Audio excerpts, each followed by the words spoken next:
Well, welcome to the Comics Fu Show, episode 3. I'm your co-host, Patrick Lugo, art director for Kung Fu Tai Chi magazine, illustrator, comic creator. Here's my co-host, Kurtis. Hi, I'm Kurtis Fujita. I'm also the co-host of the Comics Fu Show. I'm a Kung Fu instructor. I have a school, Tiger Crane Kung Fu.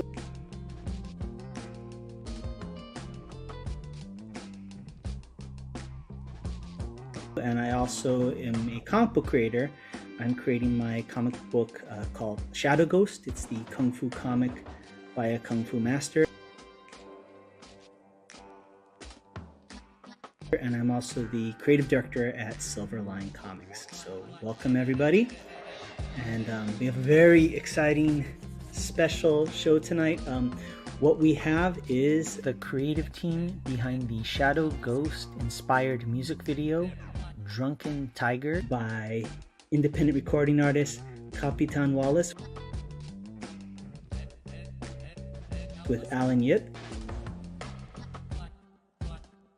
And so we have both gentlemen here, as well as the stars of the music video, Sifu Wong and Megan Wong. So welcome everybody. Hey. Hello. Feel free to add anything that about your background or how you came to get involved with this. So let's go ahead. First person up is Capitan Wallace. So feel free to tell everybody a little bit about yourself. Hey, hi everybody. This is Capitan Wallace, and I think first things first, and I want to say just thank you to everybody here. I don't have words to say like thank you, and I appreciate a lot of your help from Sifu Kurtis, Megan, Tony, Patrick, all your support, and especially Alan. We create a beautiful song. Everybody is loving this, and yeah. And after that, I just want to say, like, Capitan Wallace, I'm doing music since like 20 years ago. And I'm starting in Mexico, and then I moved to California, and I'm starting interested in the culture and the Chinese culture, and the Kung Fu, and the movies, and also the music, I never think before, like, I can play an instrument like guqin. And then I met Alan in the school, and I'm started.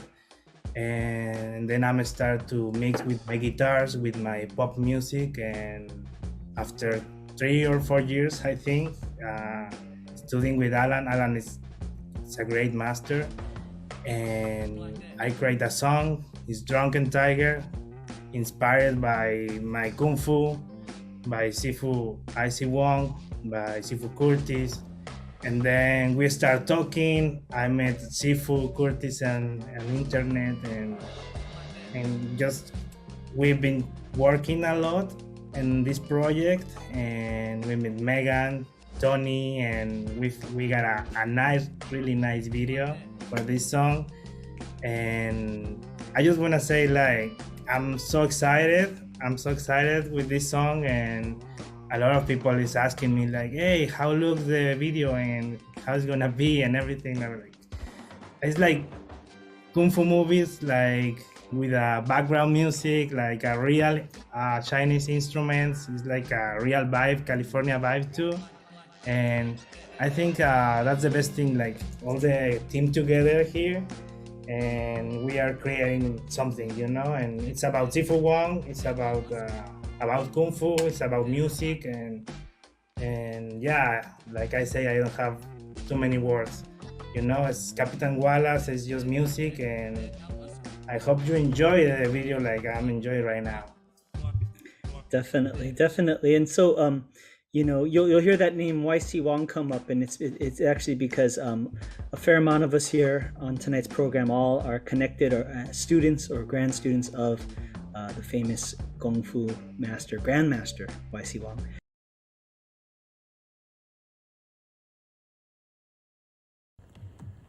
跟住呢位師傅，兩位師傅咧，其中一位就係向住我哋嘅咧，就係阿黃耀晶師傅，係本地三藩市嘅名師傅嚟噶。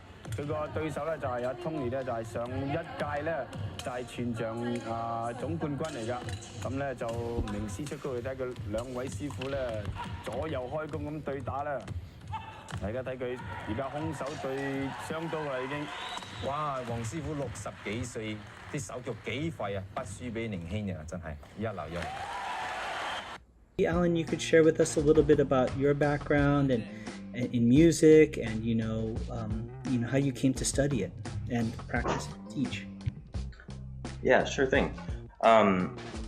So I've been interested in, I guess, Chinese music since I was sort of like in middle school. Even from a very young age, my grandfather actually played the Chinese fiddle, the two-string fiddle. But it was always one of those things where it was hung in sort of the garage, and it was not in a playable condition. But it was always a very interesting looking thing that was just there. And of course, I realized that from a young age that was, of course, an instrument. But I don't know if here I can actually grab it. And this is one of my first instruments. It's quite special to me because my teacher actually went to China to get it from the maker himself. And so the carving on it is actually quite lovely. But yeah, the resonator is of python skin. Wow. So yeah. And it was introduced into, it's not an indigenous instrument. It was introduced into China around the Song Dynasty. And I think that the initial sort of form of the instrument was probably quite different. It could have been longer or shorter, but probably it didn't have the snakeskin. I'm guessing that it had a soundboard of a lightweight tone wood. So, but anyway, this is sort of like the Chinese, the violin of China, and of course it's become signature Chinese. But yeah, and this was my first instrument. I still play and teach this, of course. And then the other thing is the guqin, where actually Wallace features in. You can hear some of the harmonics of the guqin, and it's a 7-stringed instrument. It's got 13 sort of these markings that denote where the harmonic positions are. And it's actually pretty much one of the oldest Chinese instruments that is actually indigenous to China. So, legend and myth, these mythical kings, they created this instrument. And it's a very actually, in many ways, a very simple instrument. It has a top board, bottom board, and then this bridge here with 7 strings mounted with 2 pegs in the back, and then these tension pegs. And so this is just a silk cord that's wound, and this is how you fine-tune the instrument. And of course, 2 sound holes. And some of the oldest playable instruments are of this instrument. Tong Dynasty instruments, 1200 years old. Song Dynasty instruments, 9 centuries old about. Ming Dynasty instruments are plentiful, as are Qing, but Tong Dynasty instruments number in less than a dozen. And so, it's quite incredible. Stradivarius instruments are, of course, ancient to the West, but things like the guqin, where it's continuously played for 12 centuries, it's actually quite remarkable. Yeah. But yeah, those are, so I got to study with my teachers, both here and abroad. And I was actually quite lucky because all of them are top-notch, very traditional musicians. Never a blip. So finding the right teacher is actually Capitan, and you know that too, because of course you study Kung Fu, and so you are very, very fortunate to find the right people to learn from, and I think that's very special. Yeah. Alan, can I ask you a question by way of a minor anecdote? Of course. So, at my job with Kung Fu Tai Chi magazine, I've had the good fortune of meeting a variety of masters of esoteric styles of martial arts, but also Chinese medicine and Qigong. And there's one Taoist master who is also an accomplished painter and musician who plays that same instrument, the guzheng. And anecdotally, he has talked about how the instrument also harmonizes with like acupuncture meridians and pressure points of the body. Have you heard any of that? Has that sort of story been told to you? And can you elaborate?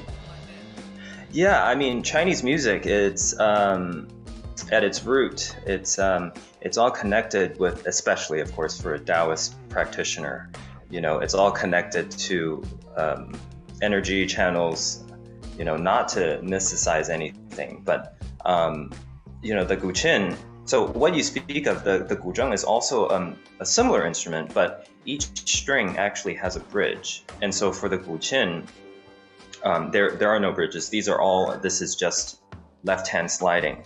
But the guzheng is also quite ancient of an instrument. There's also a related instrument called the se that died out around the Ming Dynasty. I think it was probably too large of an instrument. It was mostly a ceremonial instrument. And so, you know, when things don't really leave the imperial palace and go into the people, you know, as a traditional art, things usually die out that way. But things were very different with the Qin because, you know, scholarly culture thrived in China at the height of the Ming Dynasty. So 7 out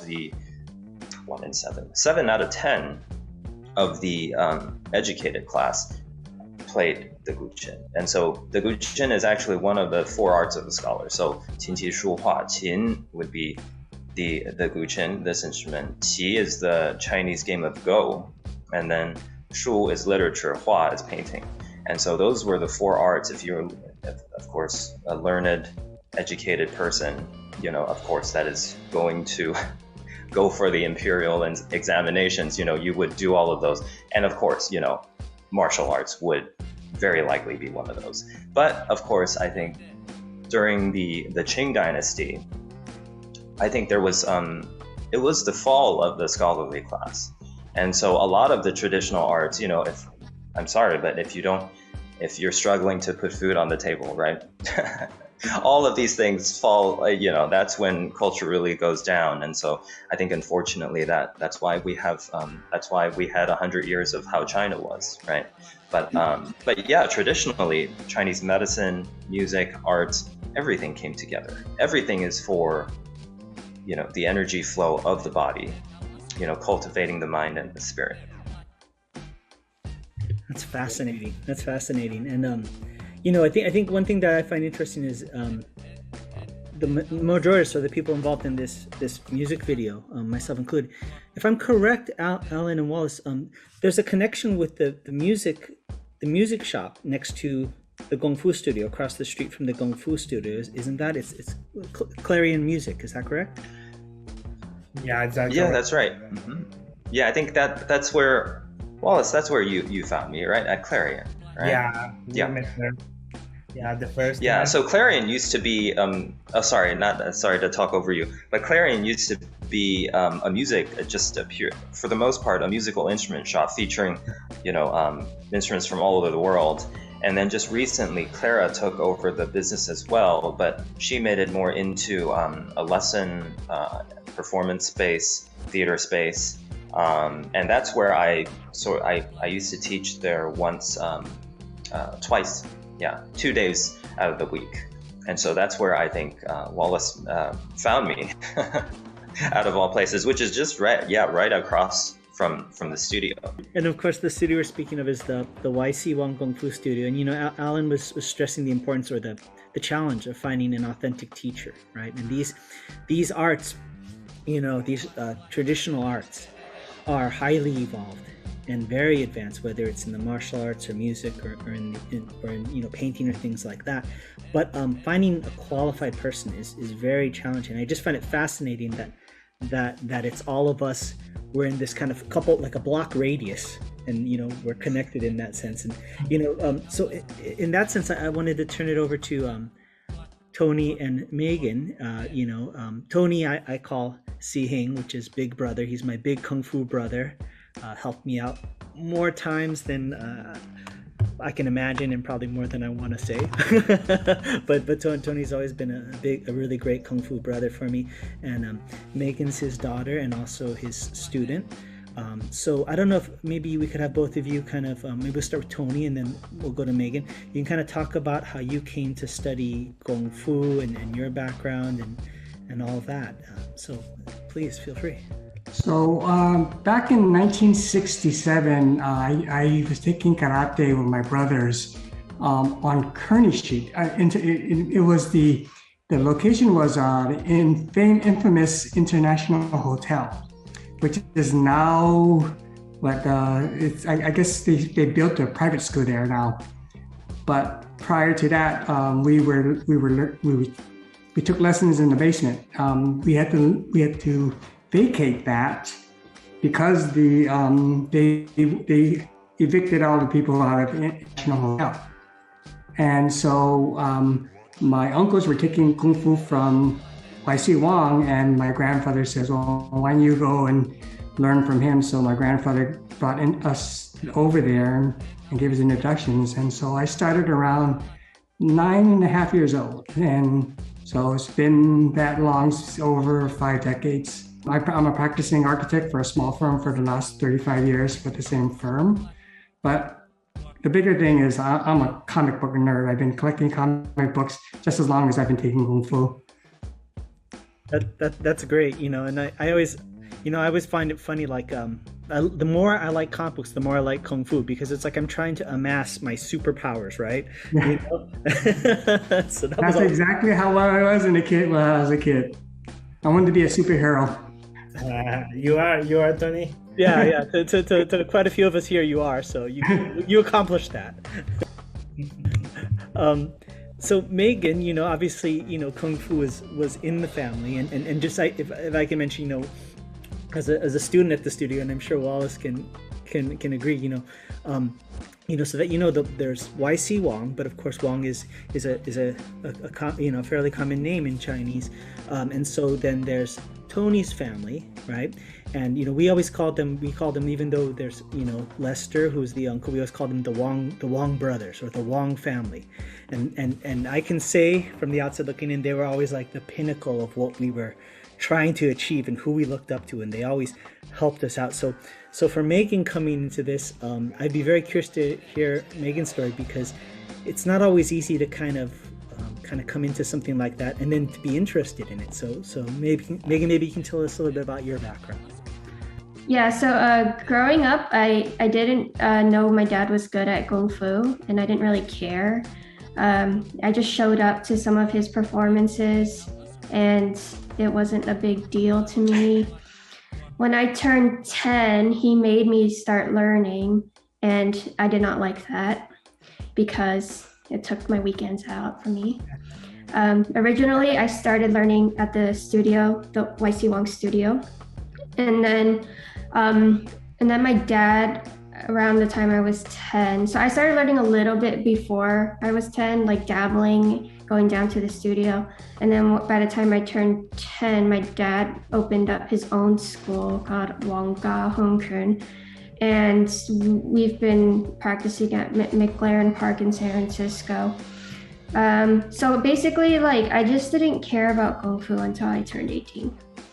And I've been learning for 18 years now. I think Patrick had a question to pose for everybody, because again, we're not just about the martial arts, it's also about comic books and pop culture. So I think, Patrick, you had a specific question you wanted to ask our guest. Well, okay, so Tony, you mentioned that you're a comic book devotee, so I would have a couple of questions for you. The first being, what's the earliest comic you remember picking up? What are your early favorites?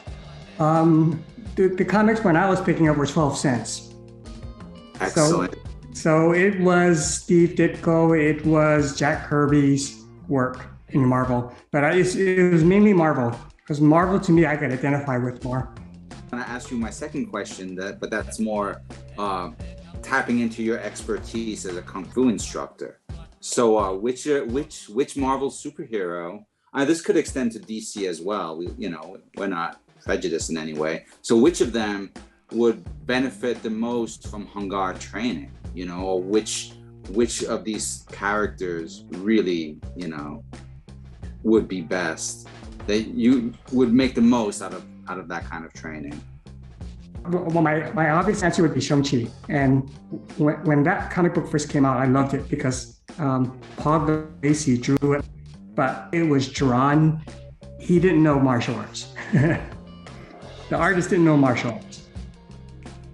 Patrick and I talk about that all the time in our comic book projects. Oh, his hand's not right. The stance has to be this way. Exactly. And not to pigeonhole just Tony, but I mean, because this is some for instance, like Alan, this is the first time that I met you. I don't know if anybody else has any pop culture like comic books or movies or things like that. I don't know what everybody else's interests are, but if you have anything that's kind of relative to that inspires you, anybody, feel free to chime in. Well, I might add something to that. So apparently a lot of people they actually come across this instrument because of anime, I guess. And so there are certain, I don't watch anime, and so I only know of all the stuff that my students tell me, or sometimes what I see posted online. But this instrument is featured by some sort of, I guess he plays this, and of course he has some magical powers and stuff. But there's always, even in the past 50, 60 years, where they have featured this instrument. Sometimes it's not even placed correctly. For instance, these pegs actually we never play the chin just on the table, on having the pegs here. We always have ready access to the pegs off to the side of the table. And so all the permutations that you can think of, the chin has gone through, even the other side, and then the player is plucking this way, and then plucking this way, and then just hand waving on the instrument, which is of course quite silly, because that's anybody who plays any music would know that it's you're not really playing, right? So there's it's the nature of the beast, right? Non-specialist trying to, and even my first teacher, Liu Peiyuan, in Hong Kong, he sort of had to, of course, he's a longtime chin player since he was he's a very famous pipa player, which is actually the Chinese lute back here. But he had to coach some of these Hong Kong movie stars into, when they feature the chin, how to properly at least sort of, get through pretending to play the instrument, And so I think, we all go through that, but. But have you seen that instrument used in any fight scenes? Well, I see that. Yeah. Wallace, have you? Which movies? Confusion is in some part they are playing like Gushen and Guqin. That's my favorite part. I can do magic with mine.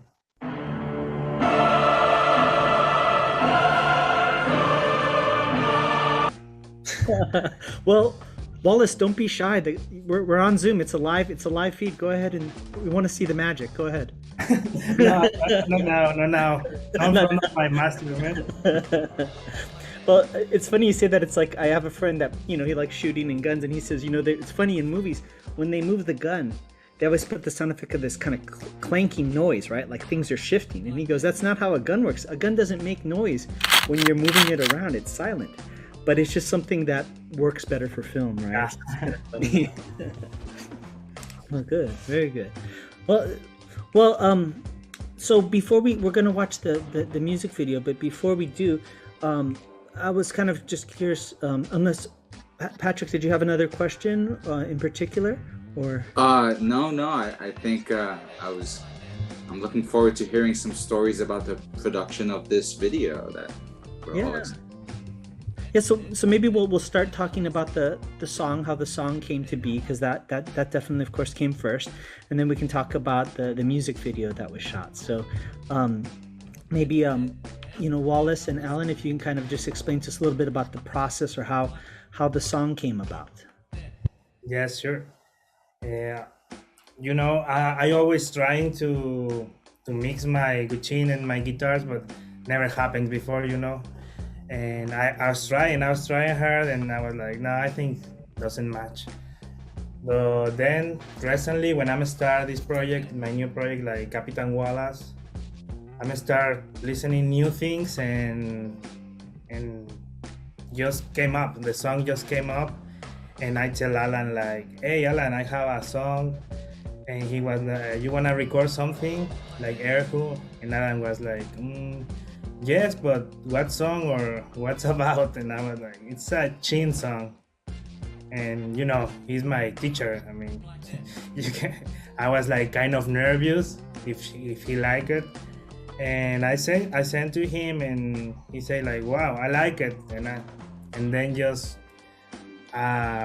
agreed the recording session here in my studio.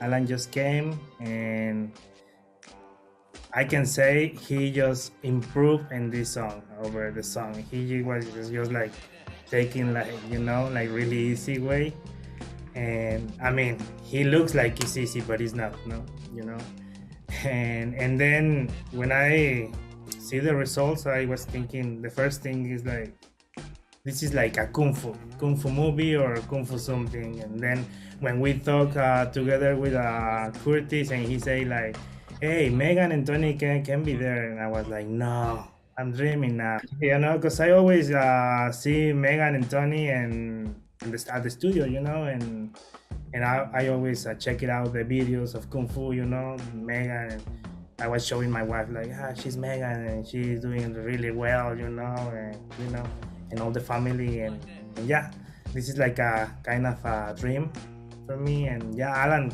can tell more about, Yeah, when Wallace sort of contacted me and told me about his song, I gave it a listen.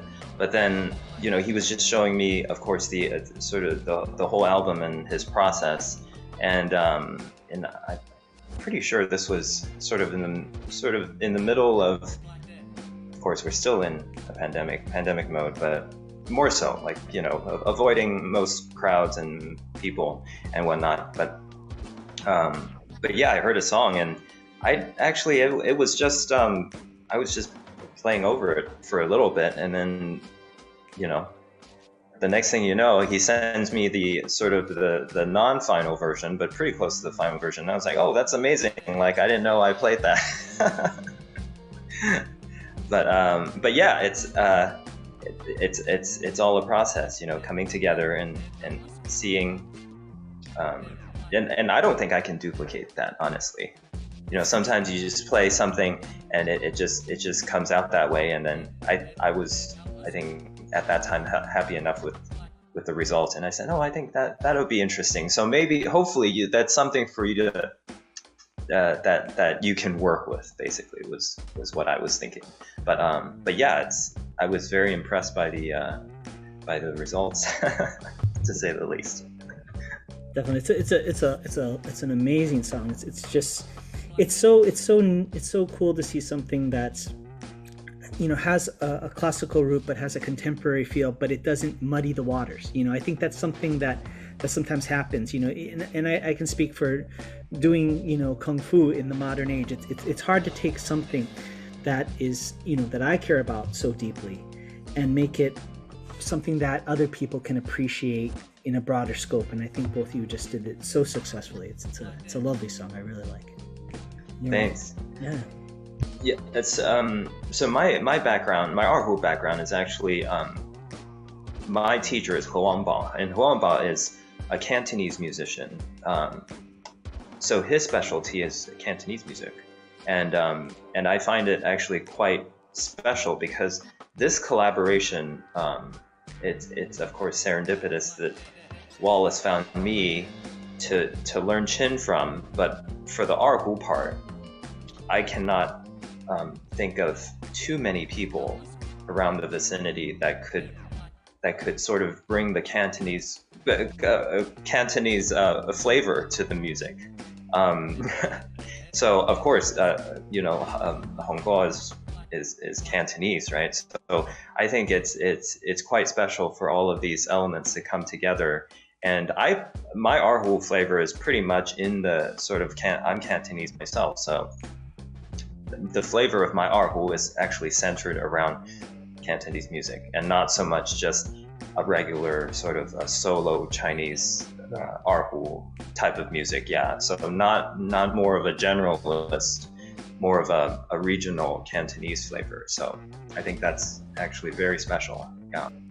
And just for some of the viewers, all of us here, are fairly versed in terms of some dynamics of Chinese culture, and of course, some of you are Chinese. But for the public, sometimes people don't understand that there's such a depth and a breadth of scope to Chinese culture. They think it's all Chinese is just one group of ethnicities, one language, one culture, one this and that. So when Alan was saying Cantonese, just so you understand, Cantonese is of course, closer the southern region, okay, and that's the culture and the dialect and all those things that he's talking about. And the more you go into it, it just goes on and on. So music, culture, martial arts even. So I'll just kind of explain kind of the interim part before it went to the music video. How Wallace and I kind of connected on this was I had been noticing Wallace's music videos online, and kind of the cool thing is you can see in Wallace's background he has that really cool mask, and so he almost looked like a superhero in his music videos, and I kept watching. I said, wow, this guy's kind of cool, and he looks like he's doing Kung Fu. He looks like he's doing the Hongga style that I do. I didn't know where he learned from. And then he started liking my comic book, the Shadow Ghost that I'm working on. He would like the drawings I put up. So we kind of had this mutual admiration. And then one day I saw him posting pictures inside the school where I studied, which is like to me a second home. And I said, hey, you study there? And we found out we're essentially Kung Fu brothers. We're Kung Fu classmates, just from different generations. So Wallace reached out to me, and I'll let Wallace kind of take it from here. But Wallace reached out to me, and you can kind of explain how we came about things and how we decided to move to the next part of it. Yeah, sure.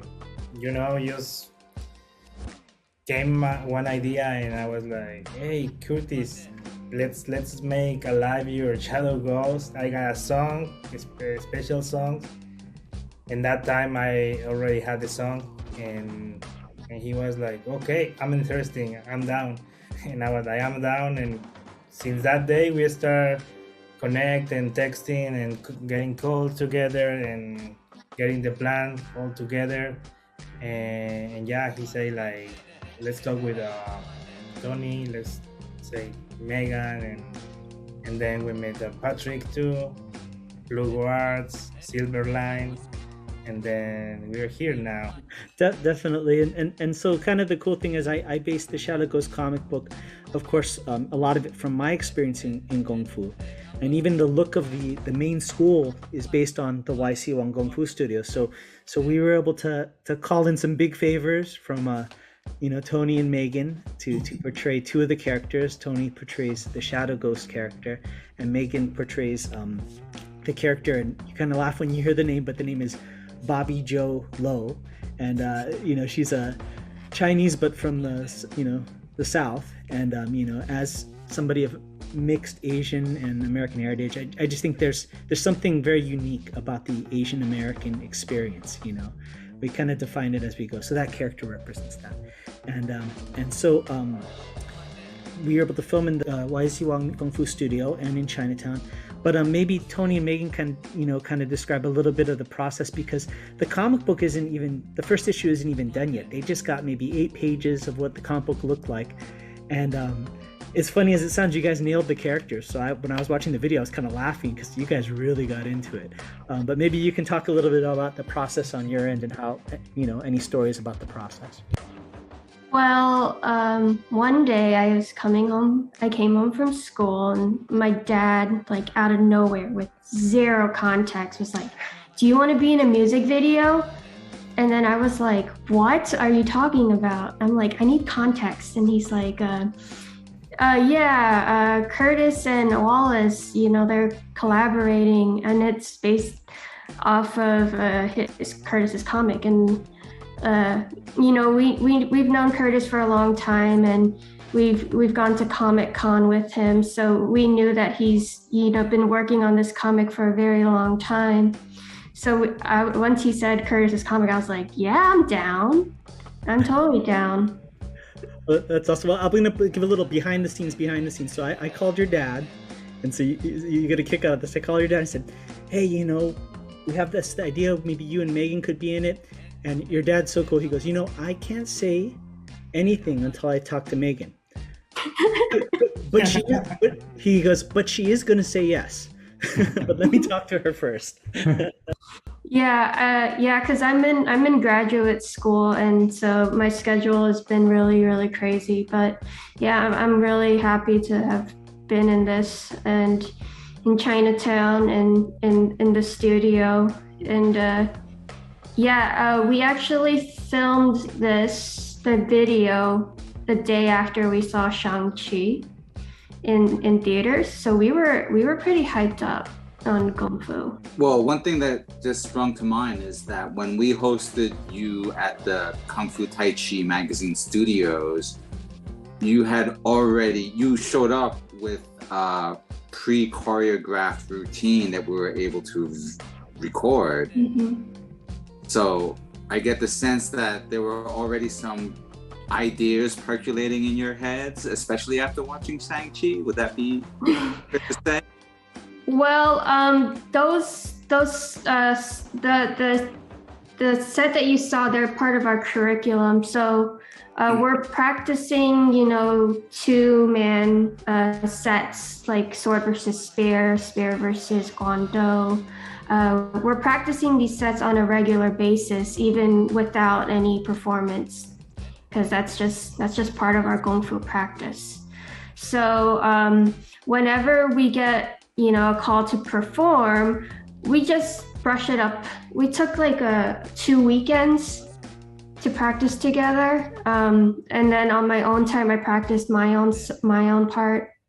And I'm not really sure what he did. I think he practiced on his own, because I remember I told him I needed him to go a lot faster, because he was like going really, really slow, and I'm like, no, I'm like running you off, man. Let me ask, after seeing Shang-Chi, was there anything you wanted to try, or were there some thoughts that you wanted, was there a scene in Shang-Chi that you wanted to top now that you had this chance? Yeah, I wanted to go on a minibus and do a split kick. That's great. Excellent. Well, one thing I was going to say is about Tony is, one thing I learned, one of the many things I learned from Tony as my big Kung Fu brother, is the idea of performance and presentation, and for our school and our lineage, Tony was always one of the people that was front and center out there competing, performing, and really putting our teacher's name out there. And Megan, of course, is lives up to him, and has been doing the same, going forwards as well. But that's always been something that impressed upon me, and it was so great when I saw the music video, Tony, because I was watching even the scenes without you doing the martial arts. Tony was taking this kind of little creepy posture with the head tilted, and it was just so cool. I said, wow, he really got into character on this. So I don't know if Tony could kind of maybe comment a little bit on what he did. Well, I'm not sure if you realize, but I always did the Buddha when we did line dancing. Okay.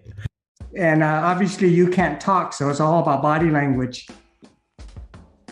That makes perfect sense.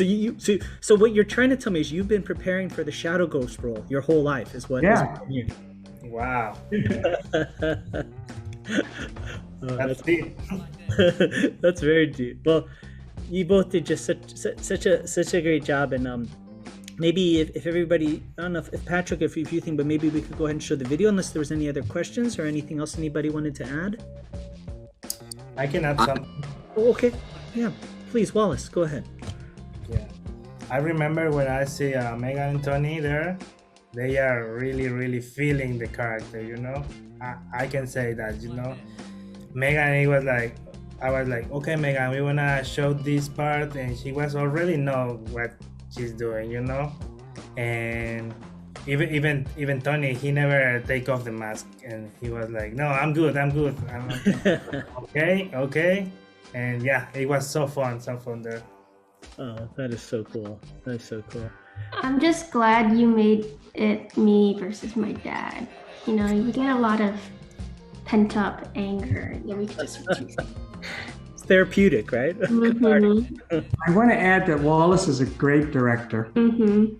He knew what he was doing. His wife is great too. Yes. Oh, He took really great photos. so great that day. So that everybody knows, because the comic book wasn't out yet, I made a prop comic book. We had it printed by a comic book printer, and had them sent to Wallace and everybody, and then also flyers. But you said people were kind of freaking out when they saw the flyers all over Chinatown and stuff. They were taking interest. Is that right? Yeah, we were in the alley, and people and kids like, hey, what's that? And we were like, we are doing a video. Oh, Gwen, asking like little kids. And Megan, they are looking Megan like, oh, she's the main girl. You know? Oh, that's great. Patrick, did you have anything to add, or?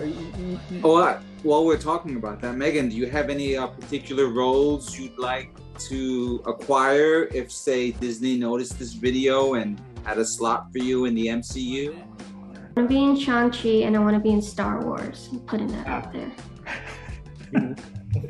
Okay, Disney, Marvel, you heard it. You heard it here first, people. This is the first time, so this is like a pre-announcement before she's cast. Okay.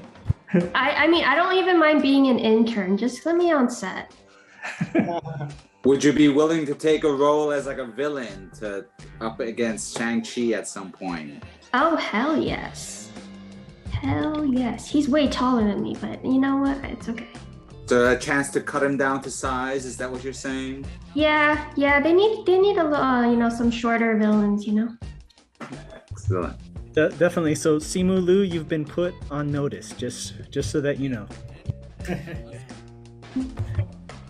If everybody's good, let's go ahead and we will show the music video, and I think that everybody can take a look, and we'll talk about it. Sounds good?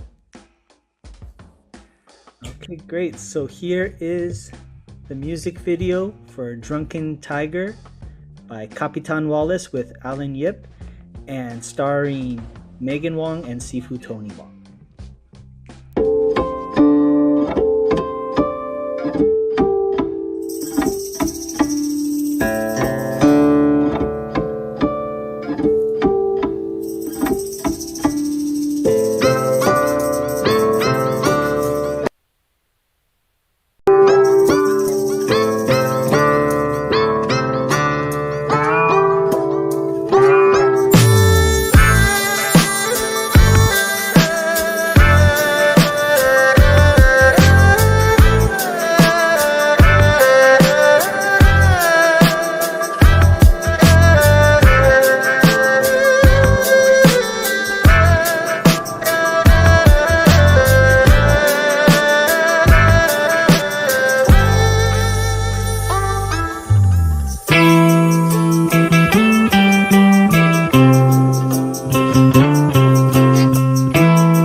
All right.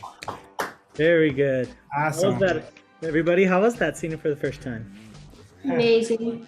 Amazing, yeah.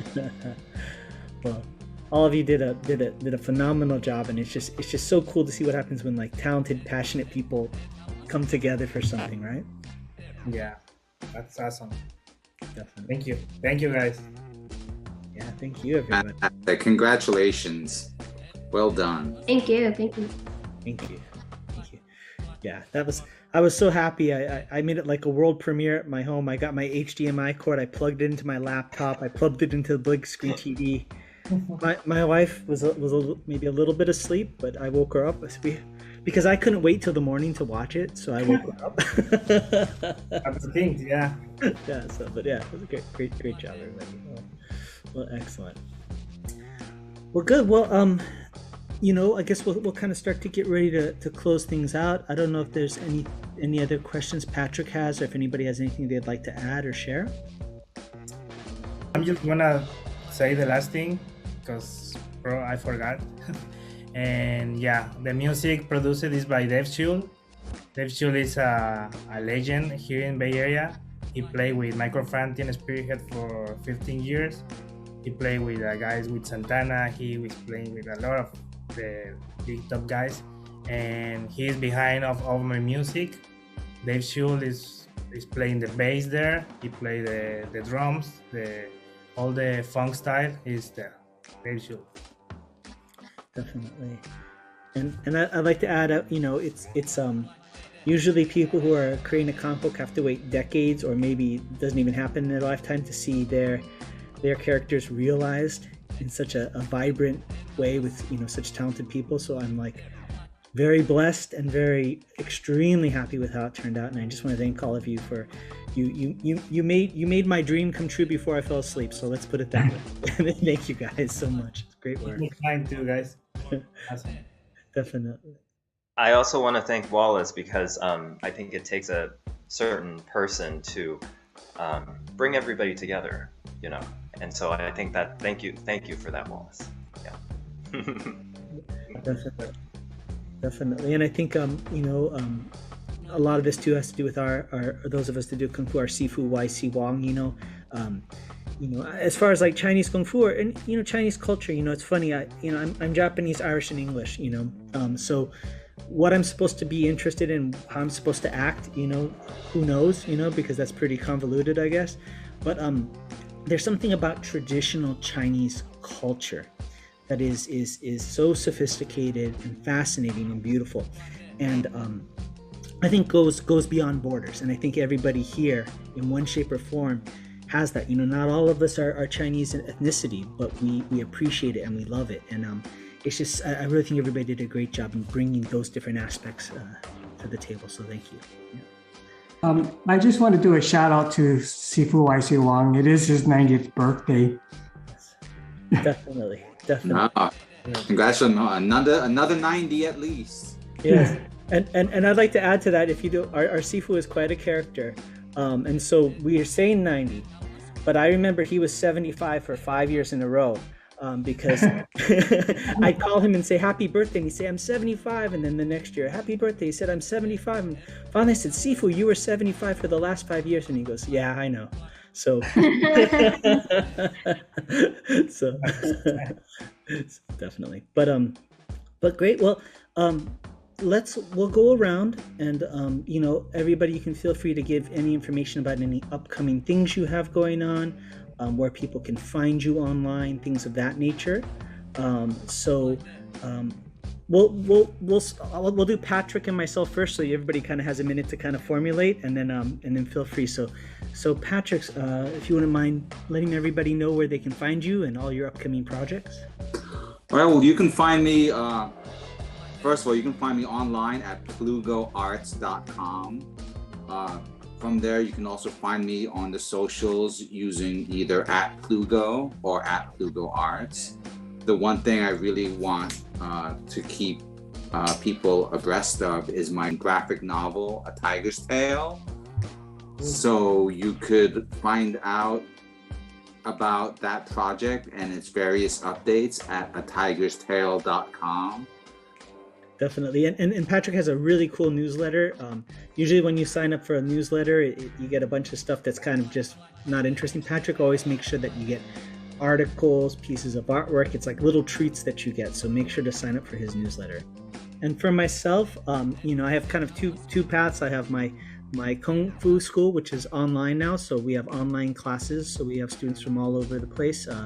You can check that out. It's tigercrane.net. You can also find us on Instagram and YouTube, TigerCrane805, and on Facebook, Tiger Crane Kung Fu. And from my comic book, it's a Shadow Ghost comic, one word. That's on Instagram and Facebook. And we just are launching the website. It's theshadowghost.com, so you can find us there.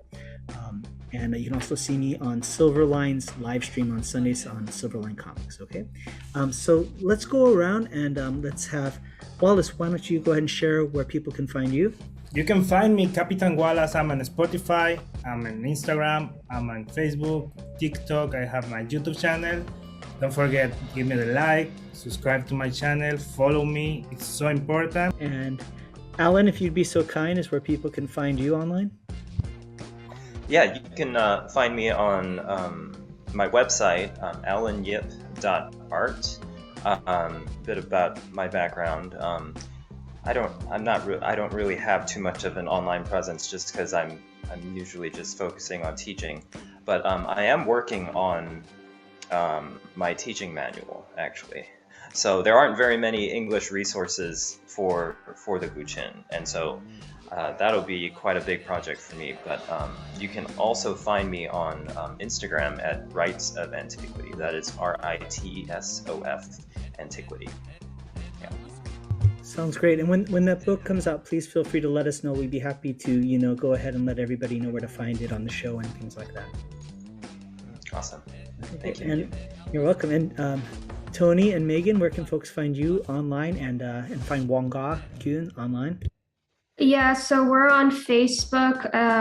We have a Facebook page, Wonga, WONGGA, Hongkun, HUNGKUEN. I also set up an Instagram account called SF Kung Fu. You are also on YouTube on my page under Megan Wong 62, but it's kind of a mixed bag of Kung Fu and Star Wars reaction videos. We teach every Sundays at McLaren Park from 9 to 11. So if you're around and free, check it out. Definitely. So with that, everybody, I guess we'll go ahead and call it a night. Thank you so much, everybody, and let Patrick have the final word before we close out. Thank you to all of you for joining us on episode 3 of the Comics Fu Show. All right, take care, everybody, and have a good time, and we'll see you next time. Thank you. Thank you. Thank you. Have a good night, everybody.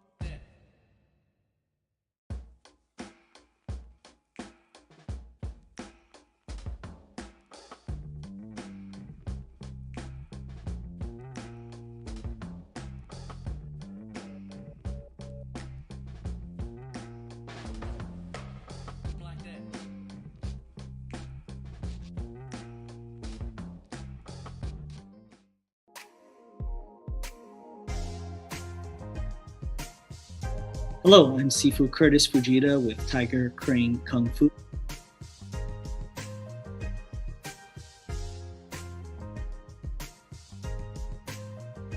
I just wanted to let everybody know that we do have an online program that we're utilizing for students who are in other states, other time zones, other countries. It's a unique program with multiple components that really help you learn Kung Fu and Tai Chi at home. So we have different components. The first part is, of course, Zoom classes. We have online Zoom classes that meet throughout the week for Kung Fu and Tai Chi. So we record the Zoom classes, and we have an archive of videos for you to access at any time, anywhere, as long as you have an internet connection. So if you missed a class, you can go ahead and follow along and check it out. Or if you want to remember something that was mentioned in class, you can go back and watch the rerun. It's an archive. So these are all the different components that make our unique online Kung Fu program. If you're interested, feel free to visit our website, www.tigercrane.net. Thank you very much for joining us, and we look forward to hearing from you, and take care.